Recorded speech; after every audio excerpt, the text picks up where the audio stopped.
नमस्कार दोस्तों, कैसे हैं आप लोग। उम्मीद करता हूं अच्छे होंगे। हम लोग देख रहे हैं आरबीडी प्रकाशन का खान सर के द्वारा एक बेहतरीन बुक, और इस बुक का सेट नंबर 5 देख रहे हैं।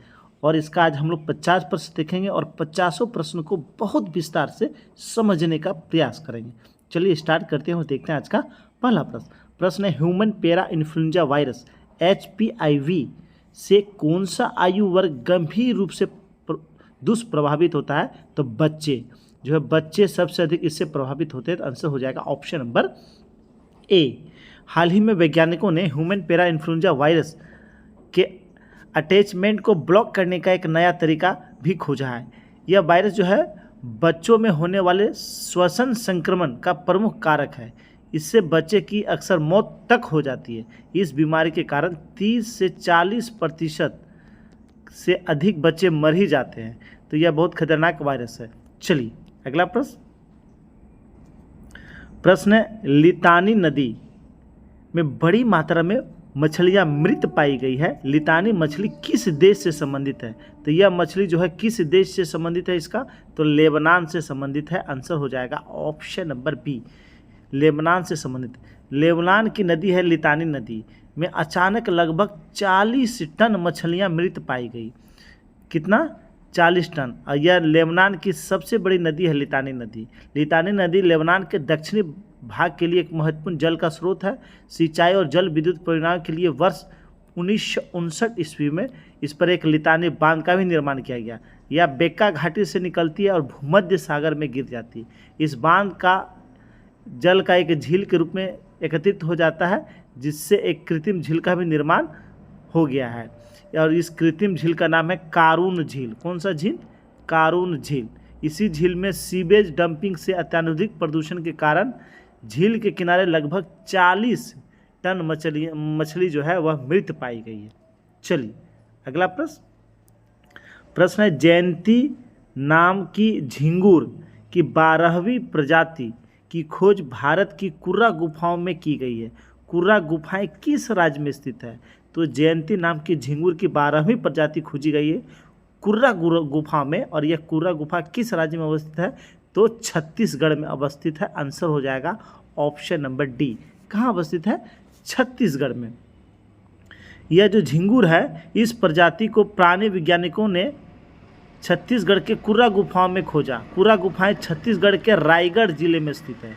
किस जिले में? रायगढ़ जिले में स्थित है। इसका नामांकन भारत के प्रमुख गुफा अन्वेषक प्रोफेसर जयंत विश्वास, एक प्रोफेसर जयंत विश्वास है, उनके नाम पे किया गया है। जयंत विश्वास के नाम पे किया गया। चलिए अगला प्रश्न, 96वां तानसेन संगीत समारोह में तानसेन सम्मान से निम्नलिखित में से किसे सम्मानित किया गया। तो 96 नंबर का तानसेन संगीत समारोह यह किसे दिया गया है? पंडित सतीश व्यास को दिया गया है। आंसर हो जाएगा option number A, Pandit Satish Vyas को दिया गया है। मध्य प्रदेश के ग्वालियर में यह पुरस्कार दिया गया है। चलिए अगला प्रश्न, निम्नलिखित में से किस राज्य में भारत का पहला पोलिनेटर परागण सहयोगी पार्क खोला गया है। तो भारत का पहला पोलिनेटर यानी परागण सहयोगी पार्क यह कहाँ खोला गया है। तो इसका आंसर हो जाएगा ऑप्शन नंबर डी, उपयुक्त में से कोई नहीं। यह खोला गया है उत्तराखंड में। कहाँ खोला गया है? उत्तराखंड में खोला गया। उत्तराखंड के नैनीताल जिले के हल्द्वानी में यह खोला गया, जहाँ तितलियों, मधुमक्खियों, पक्षियों और कीटों की लगभग 50 से ज़्यादा प्रजाति मौजूद है। 50 से ज़्यादा प्रजाति मौजूद। अच्छा, कुछ और महत्वपूर्ण हम लोग जान लेते हैं। भारत में प्रथम, तो भारत का पहला सौर शहर कौन बना है।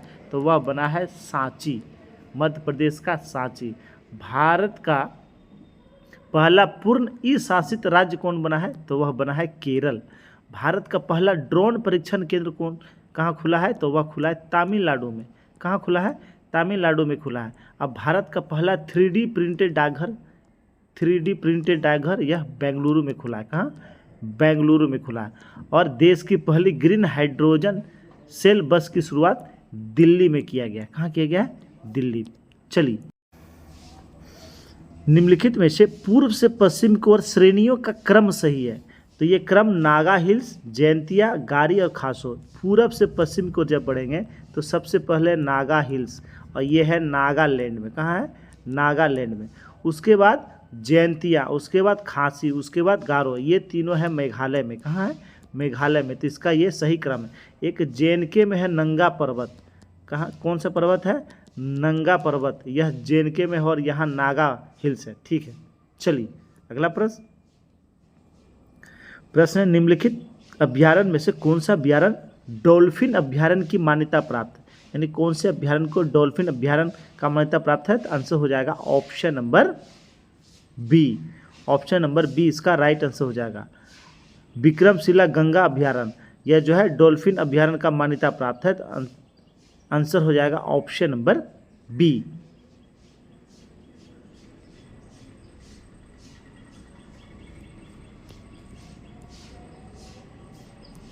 प्रश्न है, फेम इंडिया योजना किससे संबंधित है? तो फेम इंडिया योजना यह इलेक्ट्रॉनिक वाहनों के विनिर्माण से संबंधित है। आंसर हो जाएगा ऑप्शन नंबर सी। यह योजना इलेक्ट्रिक वाहनों के विनिर्माण व उसके इस्तेमाल से संबंधित है। इलेक्ट्रिक वाहनों के इस्तेमाल तथा इसके विनिर्माण को बढ़ावा देने के लिए इसके दूसरे चरण को 1 अप्रैल 2019 से इसे प्रारंभ किया गया, जो अगले 3 साल तक। चलिए अगला प्रश्न। भारतीय रेलवे का नया तटीय जोन 2020 तक कौन सा घोषित किया गया है? तो भारतीय रेलवे का नया तटीय जोन घोषित किया है दक्षिणी तटीय रेलवे। आंसर हो जाएगा ऑप्शन नंबर बी। भारतीय रेलवे के तहत नए क्षेत्र जोन का गठन दक्षिणी रेलवे तट के रूप में किया गया। यह जोन जो है आंध्र प्रदेश में होगा। कहाँ होगा? आंध्र प्रदेश। और यह जो है देश का रेलवे का 18वां जोन होगा, जिसका मुख्यालय होगा विशाखापट्टनम। आंध्र प्रदेश की राजधानी विशाखापट्टनम इसका मुख्यालय। चलिए, विद्युत क्षमता उत्पादन के मामले में 2020 तक भारत का विश्व में कौन सा स्थान था? तो भारत तीसरे स्थान पे था। आंसर हो जाएगा ऑप्शन नंबर डी, तीसरे पोजीशन पे। प्रथम स्थान पे है अमेरिका, यूएसए अमेरिका। सेकेंड स्थान पे है चीन। कौन सा देश है? चीन। और थर्ड पे हमारा देश भारत। अच्छा, कुछ महत्वपूर्ण देख लेते हैं हम लोग। कोयला के उत्पादन में प्रथम स्थान पे है चीन, सेकेंड स्थान पे है भारत और तीसरे स्थान पे है अमेरिका। वहीं बात करें प्राकृतिक गैस, इसमें अमेरिका प्रथम स्थान पे है, रूस जो है सेकेंड पोजीशन पे है। वहीं बात करें सोना, तो सोना के उत्पादन में प्रथम स्थान पे कौन सा देश है? तो वह है चीन, दूसरे में ऑस्ट्रेलिया और तीसरे में है रूस। वहीं लौह अयस्क के मामले में तो चीन इसमें प्रथम स्थान पे है, दूसरे स्थान पे भारत है। कौन सा देश है? भारत है। चलिए देखते हैं अगला प्रश्न है, वर्ल्ड हैप्पीनेस इंडेक्स 2021 में भारत का क्या स्थान रहा? तो 2021 में विश्व खुशहाली रिपोर्ट के अनुसार भारत 139वें स्थान पे था, जबकि 2023 में भारत जो है विश्व खुशहाली रिपोर्ट में कौन से पोजीशन पे है भारत? तो वर्तमान में भारत जो है 126वां स्थान पे है।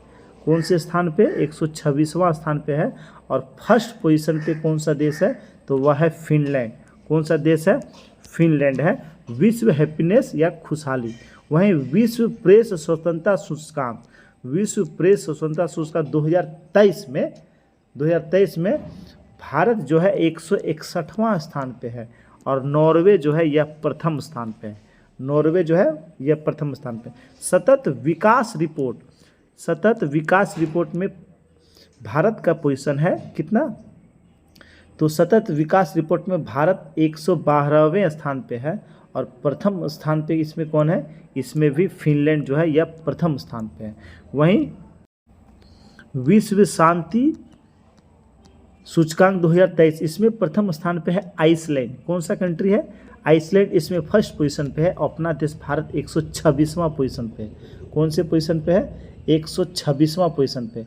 वहीं बात करें ग्लोबल जेंडर गैप सूचकांक, तो ग्लोबल जेंडर गैप सूचकांक 2023 में जो IMF के द्वारा जारी किया था, इसमें आइसलैंड फर्स्ट पोजीशन पे है।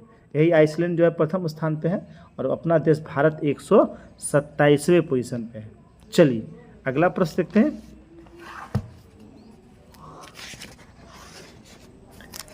प्रश्न है, पृथ्वी के क्रोड पर कौन से दो पदार्थ पाए जाते हैं?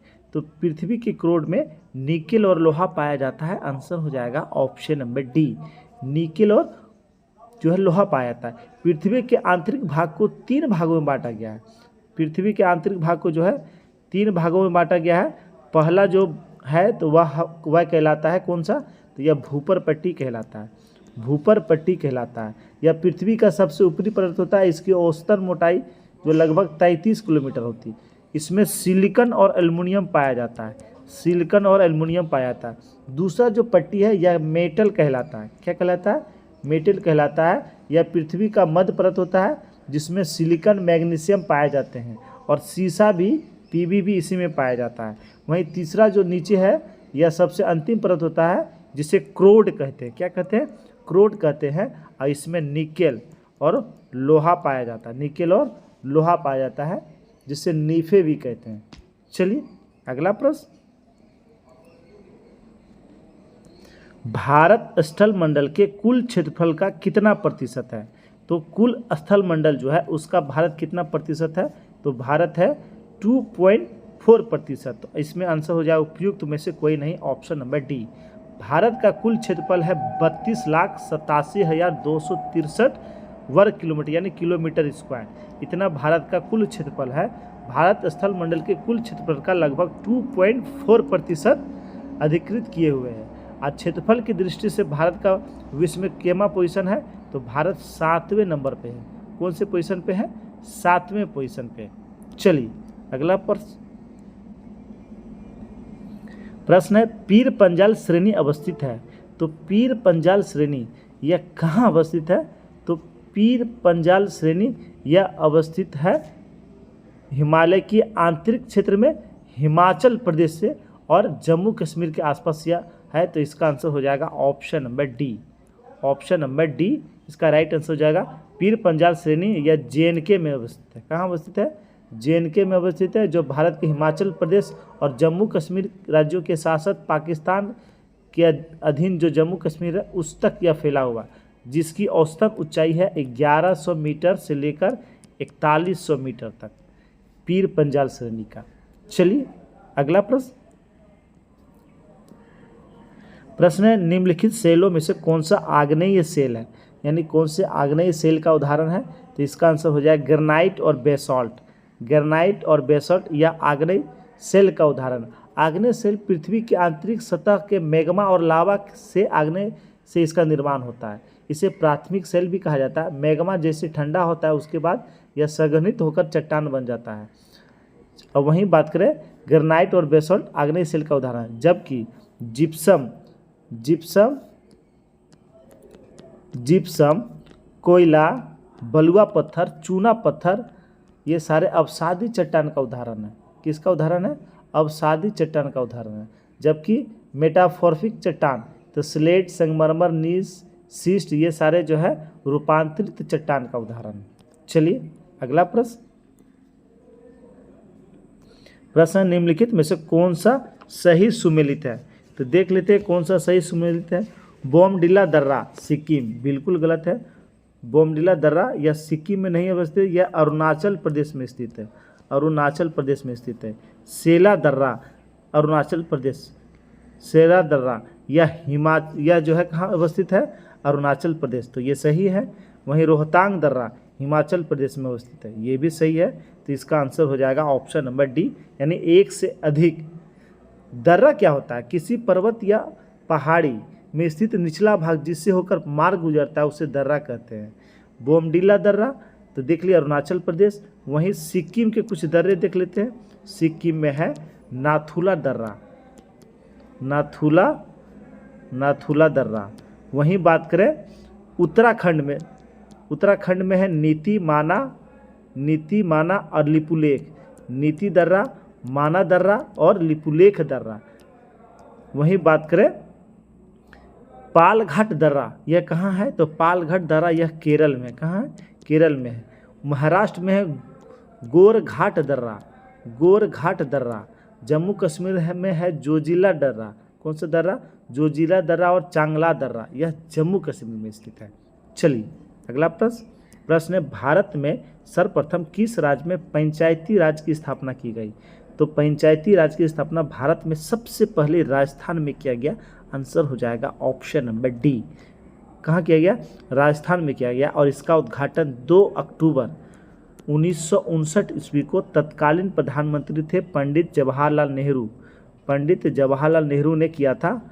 और उसके बाद जो है 1959 में ही उसके बाद जो है आंध्र प्रदेश में कहाँ लागू किया गया था? आंध्र प्रदेश में लागू किया था। तो सबसे पहले लागू किया था कहाँ? राजस्थान में, राजस्थान के नागौर जिला में, उसके बाद आंध्र प्रदेश में। चलिए अगला प्रश्न, भारत के संविधान में केंद्र और राज्यों के बीच किया गया शक्तियों का विभाजन इसमें से किस उल्लेखित योजना पर आधारित है? तो भारत के संविधान में केंद्र और राज्यों के बीच जो शक्ति का विभाजन किया गया है उसका उल्लेखित योजना किस पर आधारित है? तो इसका आंसर हो जाएगा ऑप्शन नंबर सी, भारत शासन अधिनियम 1935। भारत शासन अधिनियम 1935, इसी के तहत राज्य में द्वैत शासन समाप्त कर केंद्र में द्वैत शासन लागू किया गया था। इसमें एकीकृत भारतीय संघ के निर्माण का प्रावधान रखा गया, जिसके अंतर्गत ब्रिटिश भारत एवं देशी रियासतों से मिलकर भारतीय संघ का निर्माण किया जाना था। चलिए देखते हैं अगला प्रश्न, भारत के संविधान का प्रारूप तैयार करने वाली संविधान सभा के सदस्यों को निम्नलिखित में से किसके द्वारा चुना गया था?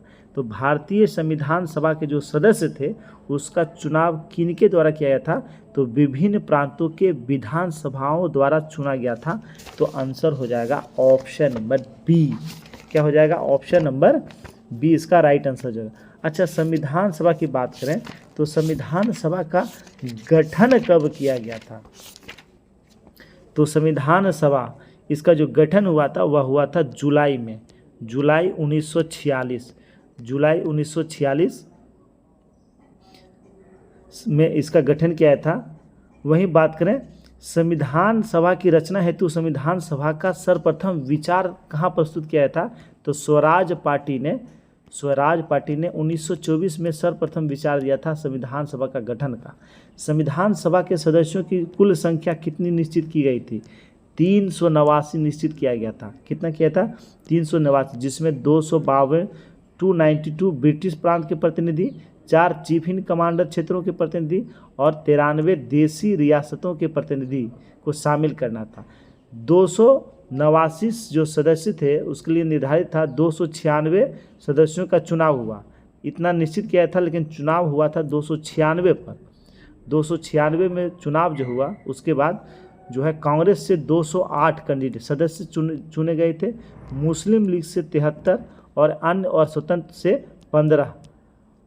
कांग्रेस से 208, मुस्लिम लीग से 73 और अन्य और स्वतंत्र उम्मीदवार जो थे उनसे 15 जो है निर्वाचित हुए थे। इसकी जो पहली बैठक हुई थी वह हुई थी 9 दिसंबर 1946 और इसकी अध्यक्षता किए थे डॉक्टर सच्चिदानंद सिन्हा ने। उसके बाद 11 दिसंबर को दूसरी बैठक हुई थी और इसकी अध्यक्षता डॉक्टर राजेंद्र प्रसाद ने किया था। चलिए, अच्छा, संविधान सभा में कौन सा रियासत शामिल नहीं हुआ था? तो हैदराबाद रियासत जो है संविधान सभा में शामिल नहीं हुआ था। अगला प्रश्न, निम्न विधेयकों में से किस एक का भारतीय संसद के दोनों सदनों द्वारा अलग अलग विशेष बहुमत से पारित होना आवश्यक है? तो वह कौन सा विधेयक है? तो आंसर हो जाएगा option number D. Option number D, संविधान संशोधन विधेयक। संविधान संशोधन विधेयक को भारत के जो संसद के लोकसभा और राज्यसभा है दोनों से अलग अलग से विशेष बहुमत से पास होना आवश्यक होता है। चलिए अगला प्रश्न,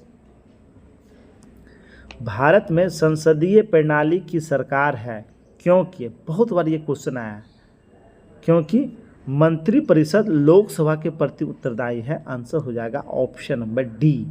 भारत में संसदीय प्रणाली की सरकार इसलिए है क्योंकि यहाँ की जो मंत्रिपरिषद है वह लोकसभा के प्रति उत्तरदायी है। अच्छा, मंत्रिपरिषद सामूहिक रूप से किसके प्रति उत्तरदायी होती है? तो लोकसभा के प्रति, और व्यक्तिगत रूप से राष्ट्रपति के प्रति उत्तरदायी होते हैं। चलिए अगला प्रश्न, भारतीय संविधान में समानता का अधिकार 5 अनुच्छेदों द्वारा प्रदान किया गया है। तो यह 5 अनुच्छेद कहाँ से कहाँ तक है? तो यह अनुच्छेद है अनुच्छेद 14 से लेकर 18 तक। आंसर हो जाएगा ऑप्शन नंबर सी। अनुच्छेद 14, 15, 16, 17, 18 में समानता यानी समता के अधिकार की चर्चा किया गया। अनुच्छेद 14 में क्या चीज़ का वर्णन है? तो अनुच्छेद 14 में वर्णित है विधि के समक्ष समानता। क्या चीज़ का वर्णन है? विधि के समक्ष समानता। वहीं अनुच्छेद 15 में क्या चीज़ का? धर्म, जाति, लिंग, जन्मस्थान के आदि से भेदभाव से रोका गया है। वहीं अनुच्छेद 16 में लोक नियोजन में अवसर की समानता। लोक नियोजन में अवसर की समानता। अनुच्छेद 17 में क्या चीज़ का? अनुच्छेद 17 में है अपृष्ठता यानी छुआछूत का अंत। और अनुच्छेद 18 में उपाधियों का अंत। किसका अंत है? उपाधियों का अंत। जबकि स्वतंत्रता का अधिकार, इसका वर्णन अनुच्छेद 19 से लेकर 22 तक है। 19 से लेकर 22 तक स्वतंत्रता का अधिकार है। वहीं 23 और 24 में शोषण के विरुद्ध अधिकार का वर्णन है। शोषण के विरुद्ध अधिकार की स्वतंत्रता दिया गया है। अनुच्छेद 25 से लेकर 28 तक धार्मिक स्वतंत्रता का अधिकार का वर्णन है। जबकि अनुच्छेद 29 और 30 में सांस्कृतिक एवं शिक्षा संबंधी अधिकार दिया गया है। और 32 में जो है संवैधानिक उपचारों का अधिकार की चर्चा है। चलिए, वर्तमान में जो मौलिक अधिकार है वह 6 है। मूल संविधान में 7 थे, जब जो 44वें संविधान संशोधन के तहत संपत्ति को अधिकार को हटा दिया गया और मूल अभी कितने हो गए? 6 हो गए। चलिए, पृथ्वी की सतह का वह भाग जो पानी से ढका हुआ लगभग कितना है? तो आंसर हो जाएगा ऑप्शन नंबर डी। पृथ्वी पर जो पानी से ढका हुआ भाग है वह 71%, लगभग 71% भाग जो है पानी से ढका हुआ है। महासागर और पृथ्वी के सभी जल का लगभग 96% हिस्सा रखता है। महासागर जो है वह पृथ्वी का जो जल है उसका 96% महासागर में जल रहता है। पानी हवा में जलवाष्प के रूप में, नदियों और झीलों में, बर्फ़ के टुकड़ों और ग्लेशियरों में, जमीन में नमी और जलभर के रूप में मौजूद है। अतः पृथ्वी का जो भाग पानी से ढका हुआ कितना है? 2/3। कितना है? 3 हिस्सा में 2 हिस्सा जो है यह पानी से ढका हुआ है। चलिए, अगला प्रश्न, पूर्वी समुद्र की स्वामिनी का नाम है। तो पूर्वी समुद्र की स्वामिनी यह किसका नाम है? तो इसका आंसर हो जाएगा option number A, Sri Lanka. Sri Lanka, इसे जो है पूर्वी समुद्र की स्वामिनी कहा जाता है। चलिए, प्रश्न है समुद्र तल पर पृथ्वी के केंद्र के सबसे निकट स्थान कौन सा है? तो वह है उत्तरी ध्रुव। कौन सा है? उत्तरी ध्रुव। आंसर हो जाएगा ऑप्शन नंबर ए। पृथ्वी का जो नॉर्थ पोल है वह समुद्र तल से सबसे निकट है। सबसे बीचों बीच जो रेखा जाती है उसे कहते हैं भूमध्य रेखा। क्या कहते हैं? भूमध्य रेखा। भूमध्य रेखा से उत्तर की ओर 23.5 डिग्री की रेखा को कहा जाता है कर्क रेखा। क्या कहा जाता है? कर्क रेखा। और दक्षिणी की ओर 23.5 डिग्री को कहा जाता है मकर रेखा। क्या कहा जाता है? मकर रेखा। चलिए, अगला प्रश्न देखते हैं। प्रश्न है 64,000 किलोमीटर लंबाई, 2,000 किलोमीटर से लेकर 2,400 किलोमीटर चौड़ाई वाला एक कटक उत्तरी एवं दक्षिण अटलांटिक महासागरीय द्रोणियों के मध्य से गुजरता हुआ हिंद महासागर के द्रोणी और फिर ऑस्ट्रेलिया तथा अंटार्कटिका के बीच से दक्षिणी प्रशांत महासागरीय द्रोणी में प्रवेश कर लाता है। यह कटक कौन सा है? तो यह कटक कौन सा है? तो यह कटक है मध्य कटक, जिसे महासागरीय कटक कहा जाता है। कौन सा कटक? मध्य कटक। आंसर हो जाएगा ऑप्शन नंबर डी। एक मध्य महासागरीय रिंज प्लेट टेक्टोनिक्स द्वारा गठित एक स्लिफोर पर्वत प्रणाली है। इसे आमतौर पर 2600 मीटर गहरी होती है और एक महासागर वेनिस के सबसे गहरे हिस्से से लगभग 2 किलोमीटर ऊपर उठती है। मध्य महासागरीय कटक ग्लोब के महासागर और ग्लोब के चारों ओर 40,000 मील, जिसे अगर किलोमीटर में कहें तो 64,000 किलोमीटर की लंबाई में आर्कटिक, अटलांटिक, हिंद महासागर, प्रशांत महासागर तक फैला हुआ है। यह पृथ्वी की सतह का अकेला विशालतम भूगार्भिक लक्षण है। कौन?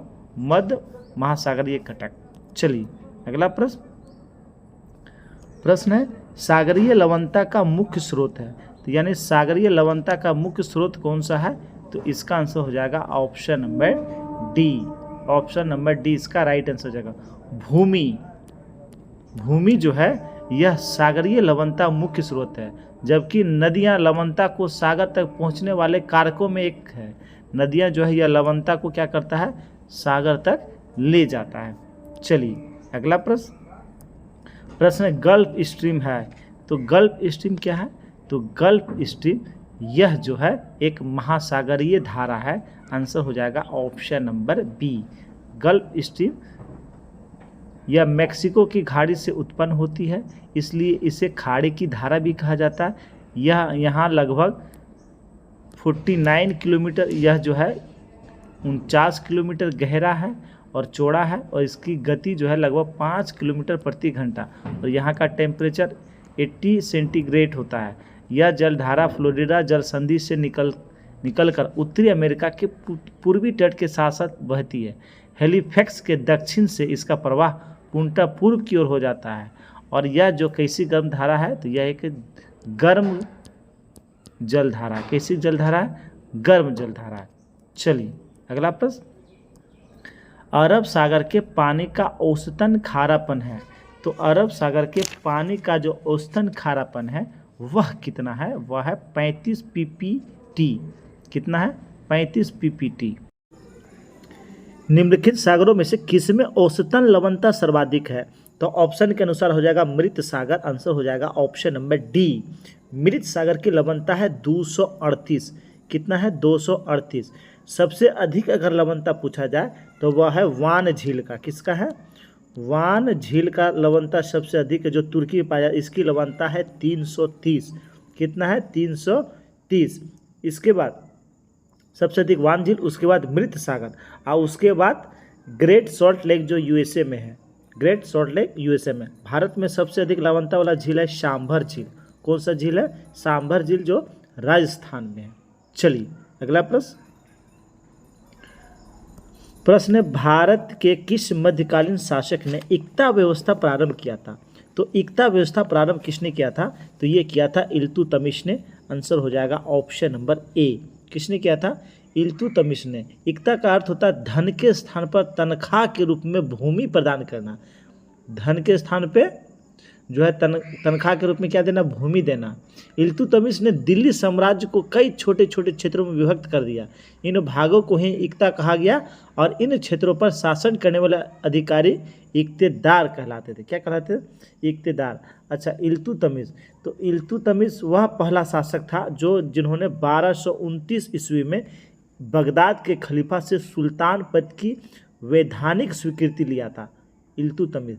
चंगेज खां से बचने के लिए इल्तुतमिश ने जलालुद्दीन को क्या समर्थन नहीं दिया था। इल्तुतमिश का पुत्र का नाम था रुकनुद्दीन फिरोज। क्या था, रुकनुद्दीन फिरोज, जो उसके बाद गद्दी पर बैठा था, और वह योग्य शासक नहीं था। चलिए अगला प्रश्न है, भारत में पोलो खेल का प्रचलन किया।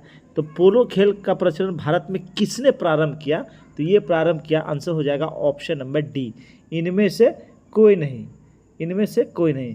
भारत में पोलो खेल का प्रारंभ तुर्की ने, श्रेय जाता है तुर्की वासियों का।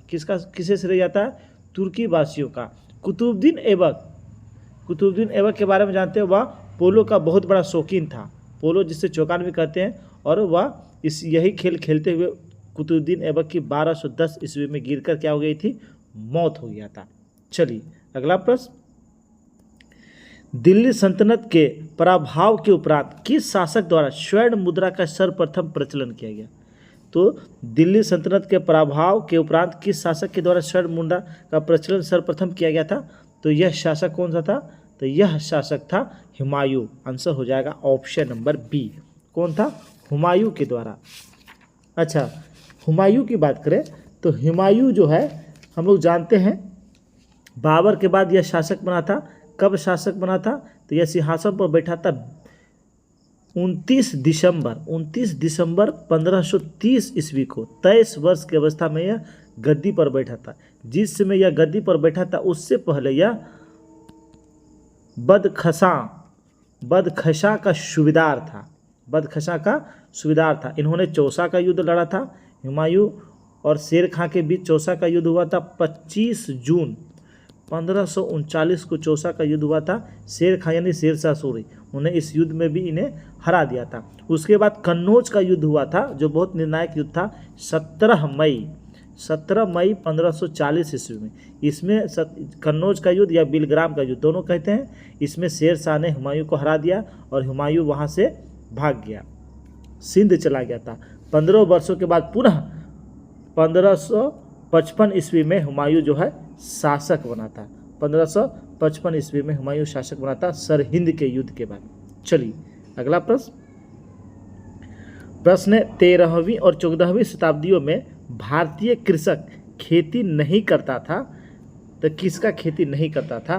तो भारतीय कृषक 14वीं और 13वीं शताब्दी में किसकी खेती नहीं करता था?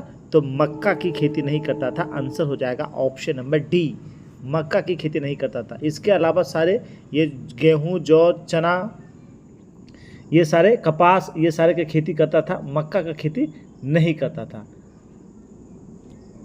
अगला प्रश्न है आइन उल मुल्क मुल्तानी ने इनमें से किस शासक के अधीन सेवा नहीं की थी?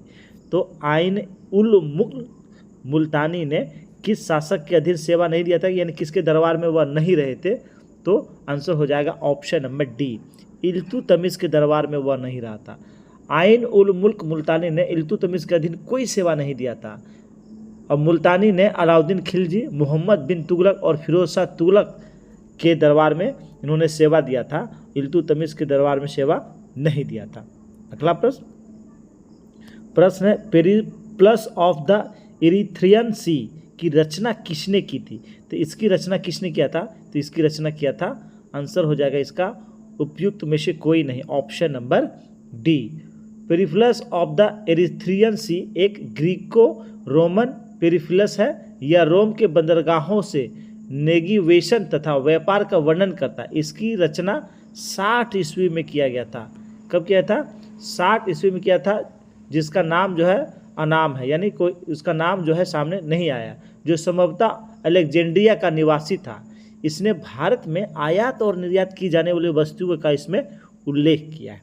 अगला प्रश्न, मध्यकालीन बिहार में अंतर्राष्ट्रीय व्यापार का प्रमुख केंद्र कौन था? तो मध्यकालीन बिहार में अंतर्राष्ट्रीय व्यापार का प्रमुख केंद्र था पटना और भागलपुर। आंसर हो जाएगा ऑप्शन नंबर ए, पटना और भागलपुर जो है प्रमुख व्यापार केंद्र था। चलिए, क्यों? क्योंकि यह गंगा नदी के किनारे अवस्थित था। चलिए, हुन शासक मिहिर कुल को पराजित करने वाला भारतीय शासक कौन था? तो मिहिर कुल को पराजित करने वाला भारतीय शासक जो है, इसका आंसर हो जाएगा ऑप्शन नंबर जो है डी, इनमें से कोई नहीं। चीनी शासक हेनसांग के विवरण तथा मंदसौर अभिलेख से ज्ञात होता है कि सर्वप्रथम गुप्त नरेश बालादित्य, किसने? बालादित्य ने हुनों को पराजित किया था। और उसके बाद जो है, उसके बाद गुप्त शासक यशोवर्मन द्वारा मिहिर कुल को बुरी तरह से पराजित किया था। तो सबसे पहले किसने हराया था? बालादित्य ने हराया था। हुनों का जो आक्रमण था वह किसके समय में प्रारंभ हुआ था? तो स्कंद गुप्त के समय में, स्कंद गुप्त के समय में हुनों का आक्रमण प्रारंभ हो गया था। चलिए, अगला प्रश्न चोल काल में निर्मित प्रतिमाओं में सर्वाधिक प्रसिद्ध प्रतिमा थी। तो चोल काल में निर्मित प्रतिमाओं में सर्वाधिक प्रसिद्ध प्रतिमा थी नटराज शिव की कांस्य प्रतिमा। आंसर हो जाएगा ऑप्शन नंबर सी। क्या हो जाएगा? ऑप्शन नंबर सी, नटराज काल की शिव की जो कांस्य प्रतिमा है वह उसकी सबसे जो है चर्चित और प्रसिद्ध प्रतिमा थी। चलिए, अगला प्रश्न है मत विलास प्रहसन की रचना निम्नलिखित में से किस भारतीय शासक द्वारा की गई थी? मत विलास प्रहसन, इसकी रचना किसने किया था? तो इसका आंसर हो जाएगा ऑप्शन नंबर डी, इनमें से कोई नहीं। मन विलास प्रहसन एक संस्कृत नाटक है जिसकी रचना पल्लव नरेश महेंद्र बर्मन ने किया था। किसने किया था? पल्लव नरेश महेंद्र बर्मन ने इसकी रचना किया था। इससे तत्कालीन सामाजिक और धार्मिक जीवन के बारे में पता चलता है। यह एक परिहास नाटक है जिसमें धार्मिक अंडावरणों पर क्या किया गया? कटाक्ष किया गया। अगला प्रश्न, चित्रकला के 6 अंगों का वर्णन निम्नलिखित में से किस शास्त्र में किया गया है? तो चित्रकला के 6 अंगों का वर्णन यह किया गया है कामसूत्र की जय मंगला नामक टीका में। आंसर हो जाएगा ऑप्शन नंबर बी। चित्रकला के अनेक कलाओं के संबंध में अनेक भारतीय ग्रंथ थे, परंतु उनमें से अनेक नष्ट हो गए, किंतु कुछ आज भी उपलब्ध है जिसमें वात्सल्य का कामसूत्र प्रमुख है। लेखक ने स्वयं इस बात का स्वीकार भी किया है कि बड़े प्रयत्नों उपरांत कामसूत्र का संकलन हुआ है, जिसमें 64 कलाओं का उल्लेख हुआ है, जिसमें चित्रकला का स्थान चौथा है। चित्रकला का स्थान कैसा है? कितना नंबर पे है? चौथे नंबर पे। कामसूत्र की जय मंगला नामक टीका में चित्रकला के 6 अंग कहे गए हैं। जो 6 अंग है वह 6 अंग कौन कौन सा है? तो रूप भेद, परिणाम, भाव, लावण्य योजना, सदृश और वार्णिक भंगा, यह 6 इसके भेद हैं। चलिए अगला प्रश्न, बिहार में ताम्रपाषाण काल के परवर्ती चरण के अवशेष कहाँ से प्राप्त हुए? तो बिहार में ताम्रपाषाण काल के परवर्ती चरण के जो अवशेष प्राप्त हुए, आंसर हो जाएगा ऑप्शन नंबर डी। ये तीनों जगह से, चिरान से भी मिले हैं, चेचर वैशाली से भी मिले हैं, मनेर और सोनपुर से भी प्राप्त हुए हैं। तो आंसर हो जाएगा ऑप्शन नंबर डी, यानी उपयुक्त में से एक से अधिक। अगला प्रश्न, निम्नलिखित में से कौन सी कामसूत्र की जय मंगला नामक टीका चित्रकला के 6 अंगों में शामिल नहीं है? अभी हम लोगों ने देखा, तो इसका आंसर हो जाएगा ऑप्शन नंबर डी। जो 6 अंग थे वह थे रूप भेद, उसके बाद था प्रणाम, उसके बाद था भाव, उसके बाद था लावण्य योजना, उसके बाद था सादृश्य और छठा था वार्णिक भंगा। तो इसमें ये तीनों शामिल था, तो आंसर हो जाएगा उपयुक्त में से एक से अधिक। चलिए अगला प्रश्न, एथेनॉल उत्पादन में बिहार का देश में स्थान है। तो एथेनॉल उत्पादन में बिहार जो है वह कितवें पोजीशन पर है? तो बिहार 5वें पोजीशन पे है। आंसर हो जाएगा ऑप्शन नंबर डी, उपयुक्त में से कोई नहीं। बिहार जो है यह 5वें पोजीशन पे है, 5th रैंक पे बिहार है। लगभग 12 करोड़ लीटर इथेनॉल के साथ बिहार इथेनॉल उत्पादन में 5वें नंबर पे है। अगर प्रथम स्थान की बात करें तो यूपी जो है 1st पोजीशन पे है, उत्तर प्रदेश। अगला प्रश्न, केंद्र सरकार के स्वदेश दर्शन योजना के तहत बिहार के निम्न में से कौन सा शहर शामिल है? तो केंद्र सरकार के स्वदेश दर्शन योजना के तहत बिहार का जो जिला शामिल किया गया है वह जिला कौन सा है? तो इसका आंसर हो जाएगा ऑप्शन नंबर डी, एक से अधिक। ये जो जिले शामिल किए गए हैं वह 3 जिले हैं, सीतामढ़ी, दरभंगा और बक्सर। सीतामढ़ी, दरभंगा और बक्सर, ये 3 जिले को स्वदेश दर्शन योजना के तहत शामिल किया गया है। चलिए अगला प्रश्न, किस ताप पर पानी का घनत्व अधिकतम होता है? तो पानी का घनत्व अधिकतम होता है 4 डिग्री सेल्सियस पे। आंसर हो जाएगा ऑप्शन नंबर ए, ये -4 है। तो 4 डिग्री सेल्सियस पे पानी का टेम्परेचर क्या होता है, घनत्व क्या होता है? सबसे अधिक होता है। अधिकांश द्रवों को गर्म कर उनके आयतन में वृद्धि एवं घनत्व में कमी होती है, लेकिन पानी का व्यवहार 0 डिग्री से 4 डिग्री के बीच क्या होता है? उल्टा होता है। 0 से 4 डिग्री के बीच उल्टा होता है। यदि किसी पात्र में 0 डिग्री सेंटीग्रेड पर पानी को लेकर गर्म किया जाए तब 0 डिग्री से 4 डिग्री तक आयतन घटता है। 0 से 4 तक क्या होता है? आयतन इसका घटता है, और उसके बाद फिर आयतन इसका क्या होता है? आयतन न्यूनतम और घनत्व अधिकतम हो जाता है। चलिए, निम्नलिखित में से किसकी मात्रा आम्ल वर्षा में सबसे अधिक होती है? तो आंसर हो जाएगा ऑप्शन नंबर डी। आम्ल वर्षा में सबसे अधिक मात्रा होता है SO2 का। किसका होता है? सल्फर डाइऑक्साइड की मात्रा सबसे अधिक होती है। जब प्रकृति में SO2 या NO2 जैसे प्रदूषक वायुमंडलीय के जलीय अंश यानी जल के साथ H2O के साथ मिलकर अम्ल जो सल्फ्यूरिक या नाइट्रिक अम्ल बनाते हैं और फिर पृथ्वी पर वर्षा के रूप में आते हैं, तो इसे ही अम्ल वर्षा कहा जाता है। चलिए अगला प्रश्न, एक कार बैटरी में प्रयुक्त विद्युत अपघटय होता है तो सल्फ्यूरिक अम्ल में होता है। आंसर हो जाएगा ऑप्शन नंबर बी, सल्फ्यूरिक अम्ल। गंधक का अम्ल एक तीव्र अकार्बनिक अम्ल है। सल्फ्यूरिक एसिड जो है यह एक जो है तीव्र अकार्बनिक अम्ल, इसका प्रयोग जो है प्रयोगशाला में प्रतिकारक के रूप में तथा अनेक रासायनिक उद्योग में विभिन्न रासायनिक पदार्थों के संश्लेषण में होता है। बड़े पैमाने पर इसका उत्पादन करने के लिए संपर्क विधि का प्रयोग किया जाता है, जिसमें गंधक को वायु की उपस्थिति में जलाकर विभिन्न प्रतिकारकों से क्रिया कराई जाती है। कार बैटरी में प्रयुक्त अपघटय जो है यह H2SO4 यानी सल्फ्यूरिक अम्ल से होता है। इसकी प्रकृति अम्ल की होती है। कैसी प्रकृति की होता है यह एक प्रबल अम्ल होता है। यह एक प्रबल अम्ल है। कौन? Sulphuric acid. दोस्तों ये था 50 प्रश्नों का सेट जो सभी एग्जाम के लिए बहुत ही महत्वपूर्ण। तो पूरा वीडियो आप लोग अच्छे से देखिए। रोज कम से कम 1 से 2 सेट आप लोग बिहार SSC, बिहार दरोगा या बिहार पुलिस का जरूर लगाएं। उससे आपको अपना जो है लेवल आंकने में जो है मदद मिलेगा। जिस टॉपिक में आप कमज़ोर हैं उस टॉपिक पे आप लोग विशेष ध्यान दीजिएगा। दोस्तों अगर वीडियो वास्तव में अच्छा लगा हो तो लाइक कर देंगे और अपने अपने ग्रुप में शेयर कर देंगे। धन्यवाद दोस्तों।